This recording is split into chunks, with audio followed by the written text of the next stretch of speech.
Hello guys, వైష్యుని చంపిన హరిబాబు మాత్రం ఇప్పుడు జైల్లో ఉన్నారు.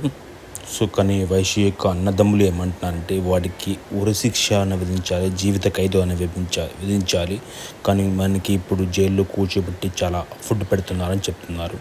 అదేవిధంగా వైష్యుకి న్యాయం జరగాలని కోరుకుంటున్నారు. ఎందుకంటే ఇప్పటివరకు అయితే హరిబాబు గురించి ఏ విషయం తెలియలేదు.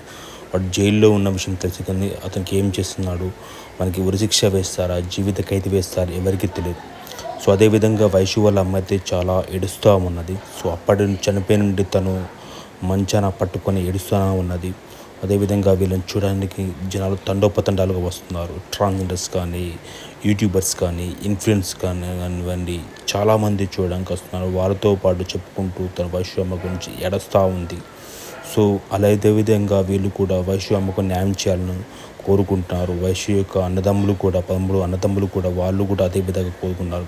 ఇప్పటి వరకు అయితే గవర్నమెంట్ అయితే ఏం రెస్పాన్స్ జరగలేదు. అదేవిధంగా రీసెంట్గా అయితే మాజీ ఎమ్మెల్యే జీవన్ రెడ్డి గారు వచ్చారు, న్యాయం చేస్తాను కూర్చున్నారు. కొంతమంది మహిళా సంఘాల వాళ్ళు కూడా వచ్చారన్నమాట. సో వాళ్ళు కూడా ధర్నా చేస్తానని చెప్పారు. సో మొత్తాన్ని మనం కోరుకోవాల్సింది ఏమిటంటే వైష్యుకు న్యాయం జరగాలి, వాడికి ఉరిశిక్షణ విధించాలి, జీవిత ఖైదు విధించాలి.